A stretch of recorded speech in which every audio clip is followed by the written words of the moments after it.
माधुरी गांव में सोया चाप बेचती थी। वो सुबह जल्दी उठकर सोया चाप तैयार करती और निकल पड़ती। सोया चाप ले लो, बढ़िया स्वादिष्ट प्रोटीन से भरी चटपटी सोया चाप। अजी सुनिए, आज मेरा खाना बनाने का मन नहीं है। सोया चाप वाली माधुरी आई हुई है, उसी से चाप खरीद लीजिए और खेत पर ले जाइए। तुम्हारा कभी खाना बनाने का मन होता है? इससे अच्छा तो मैं सोया चाप वाली माधुरी से ही शादी कर लेता। अब जाओ चाप ले आओ।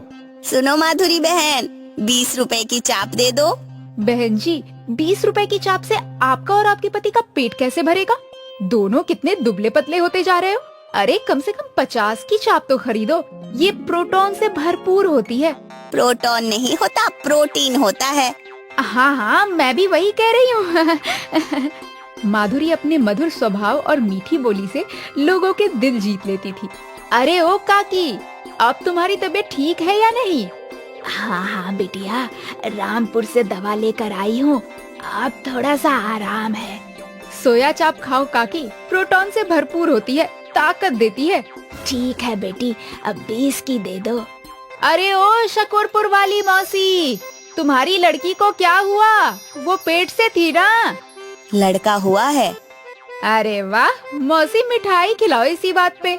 चल घर चल, फिर मैं तुझे मिठाई खिलाती हूँ। माधुरी शकरपुर वाली मौसी के घर जाती है। मिठाई तो खाती ही है, साथ में चाप भी बेच आती है। इस तरह माधुरी सोया चाप बेचकर अच्छी कमाई कर लेती थी। माधुरी के घर पर उसका बीमार पति और उसकी बेटी थी। आ गई माँ, पिताजी को आज फिर बहुत खांसी आ रही है। अरे उन्हें तो खांसी आती ही रहती है। मेरे फूटे भाग्य थे, तेरे पिताजी से मेरी शादी हुई। शादी के बाद पता चला कि इन्हें इतनी सारी बीमारियां हैं। अगर शादी से पहले ही बता देते तो मैं इनसे शादी ही ना करती। माँ, मेरे लिए 500 दे दो, मैं नया सूट सलवार खरीद लाऊंगी। अभी पिछले हफ्ते ही तो तूने नया सूट खरीदा था, अब फिर से एक नया सूट।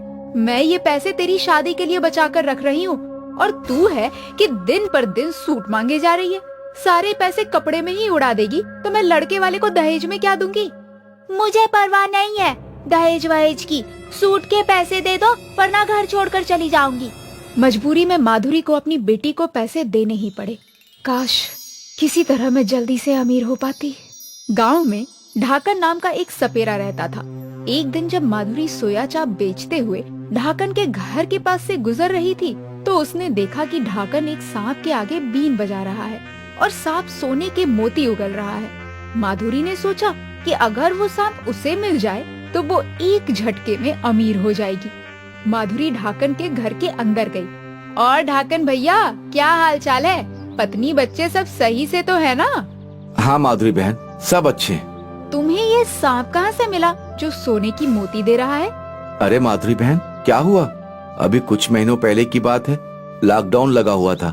मैं शहर जाकर सांप का खेल नहीं दिखा पा रहा था क्योंकि लोग घर से बाहर ही नहीं निकल रहे थे। एक दिन ऐसा भी आया कि मेरे परिवार को भूख से मरने की नौबत आ गई। मैं एक पेड़ के नीचे बैठकर रोने लगा। वहाँ मुझे एक सांप पड़ा हुआ दिखा। सांप घायल था, शायद उसके ऊपर से कोई वाहन गुजर गया था। मैंने सांप की मरहम पट्टी की और उसे दूध पिलाया। बाद में पता चला कि ये कोई साधारण सांप नहीं है। इसके आगे बीन बजाओ तो ये सोने के मोती देता है।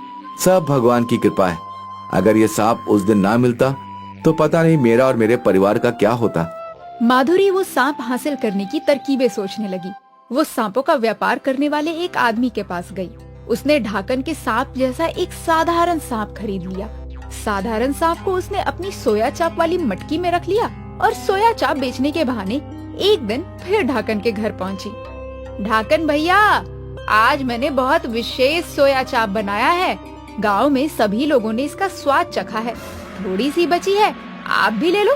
अच्छा, विशेष चाप बनाई है तो मैं भी जरूर खाऊंगा। जरा मैं अंदर से बर्तन ले आऊं। ढाकन जब अंदर बर्तन लेने चला गया, उतनी ही देर में माधुरी ने सोने के मोती देने वाले सांप को अपनी मटकी में रख लिया और उसकी जगह साधारण सांप ढाकन के घर छोड़ दिया। लो माधुरी, चाप को इस थाली में रख दो। अरे माधुरी बहन, पैसे तो लेती जाओ। पैसे की क्या बात है ढाकन भैया, वो तो मैं कभी भी ले लूंगी। माधुरी को सोने की मोती पाने की जल्दी थी। वो जल्दी से अपने घर पहुंची। उसने मटकी से सांप बाहर निकाला और सांप के सामने बीन बजाना शुरू कर दिया। हे सांप देवता, अब जल्दी से सोने की मोती दे दो। सांप ने अपने मुंह से मोती की जगह एक तेज फुंकार मारकर ढेर सारी आग निकली।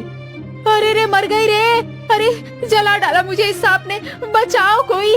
मैं जरूरतमंदों की मदद करता हूँ, लेकिन तुमने लालच में मेरा इस्तेमाल करना चाहा, इसीलिए मैंने तुम्हारा चेहरा जला दिया। सांप देवता, कृपया मेरा चेहरा ठीक कर दो। मैं तुम्हारे हाथ जोड़ती हूँ, पैर पड़ती हूँ। मैं इस तरह जले हुए चेहरे के साथ नहीं जी पाऊंगी। मैं अब जिंदगी में कभी लालच और चोरी नहीं करूंगी। ठीक है, पहले मुझे ढाकन के घर छोड़ कर आओ। माधुरी ढाकन का सांप वापस दे आती है। तब जाकर सांप उसका चेहरा ठीक कर देता है। महाराष्ट्र के विदर्भ जिले में कृष्णा नाम का किसान था जो धान की खेती करता था। विदर्भ हमेशा से ही अकाल ग्रस्त रहता आया है और इस साल भी बारिश का नामो निशान नहीं था। ऐसे ही चलता रहेगा तो हमारे जैसे गरीब किसानों के पास आत्महत्या करने के सिवाय और कोई रास्ता नहीं बचेगा। अरे धनी, ऐसी बातें अपने मुंह से मत निकाला करो। हे भगवान। उमा, तू ही बता, मैं करूं तो क्या करूं? पूरी मेहनत से खेत में काम करता हूं और फिर भी अकाल के कारण अनाज नहीं हो पाता। मेरा तो जीना ही बेकार है। अपने परिवार का पेट तक नहीं भर सकता हूं मैं। मेरा तो मर जाना ही अच्छा है। धनी, ऐसी बेफजूल की सोच अपने दिमाग में मत लाओ। कुछ न कुछ रास्ता जरूर होगा। अब क्या हम लोगों के घर जाकर काम करें? बाबा, मेरे पास एक रास्ता है। कैसा रास्ता? माँ, तुम्हारे पापड़ गांव में सबको पसंद आते हैं, है ना? हाँ, तो क्यों ना हम दोनों मिलकर पापड़ बनाएं और बेचें? इससे हमें कुछ पैसे भी जरूर मिल जाएंगे और बाबा की मदद भी हो जाएगी। ये मुझे पहले क्यों नहीं सूझा? इसका मतलब तू पापड़ बनाकर बेचेगी? किसी के घर में जाकर काम करने से तो अच्छा ही है ना। कृष्णा उमा की बात मान गया। अगले दिन से उमा और कमला ने घर में पापड़ बनाना शुरू कर दिया। सारे पापड़ बनाकर उन्होंने कृष्णा को दिया। जाकर इसे बाजार में बेच दो। कृष्णा उन पापड़ों की टोकरी लेकर बाजार गया। वहाँ वो पापड़ बेचने लगा।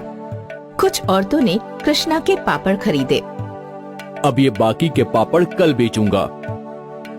वो जब घर लौटा तो खुश था। लगभग सारे पापड़ बिक गए। भगवान की कृपा है। बाकी जो बचे हैं वो मैं कल बेच दूंगा। अगले दिन जब कृष्णा पापड़ लेकर बाजार गया तो उसके आते ही भीड़ लग गई। भाई, आपके पापड़ तो कमाल हैं। कल मैं थोड़े लेकर गई थी, सभी ने चाव से खाए। आज मुझे ज्यादा चाहिए। और देखते ही देखते कृष्णा के सारे पापड़ बिक गए। उसने घर पहुंचकर अपनी पत्नी को ये सब बताया। तेरे पापड़ ने तो धूम मचा दी है। ऐसा ही चलता रहा तो कमला जल्दी स्कूल जा पाएगी। उमा ने भगवान को धन्यवाद किया। और हाँ, आज से ज्यादा पापड़ बनाना। कुछ ग्राहकों को खाली हाथ वापस जाना पड़ा था। अब से माँ बेटी दिन भर पापड़ बनाया करती थी। जैसे ही ये पापड़ लेकर कृष्णा बाजार जाता, झटपट सारे पापड़ बिक जाते। एक दिन कृष्णा के ये पापड़ एक सेठ ने खरीदे।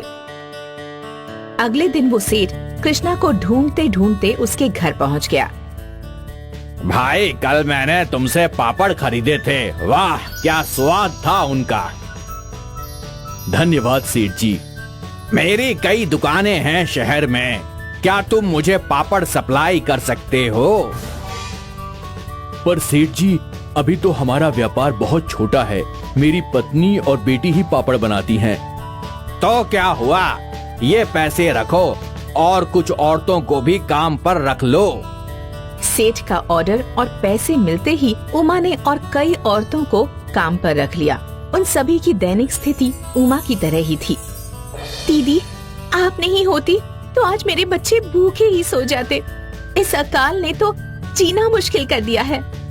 जिन गरीब औरतों को उमा और कृष्णा ने काम दिया था, वो सभी उन्हें दुआ दे रहे थे।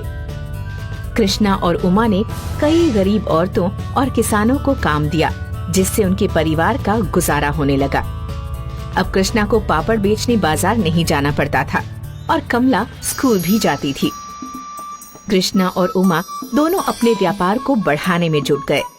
शायद इन गरीब किसानों की दुआ ही थी जो देखते देखते उमा और कृष्णा का ये व्यापार बड़ा हुआ और अब उनकी एक फैक्ट्री थी जहाँ काफी औरतें काम किया करती थी।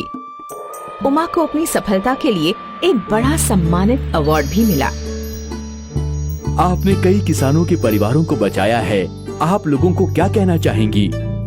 मुश्किल हालात जिंदगी में आते रहते हैं। मुश्किलों का सामना करना ही जिंदगी है। तो आपने देखा, उमा जी का कहना है कि उनकी इस सफलता का राज है मुश्किल हालातों का डटकर सामना करना। अगर उस दिन कृष्णा और उमा अपनी परेशानी के सामने हार मान लेते तो आज वो किसी और की मदद ना कर पाते। ये कहानी हमें सिखाती है कि चाहे जो भी हो, हमें हमेशा लड़ते रहना चाहिए।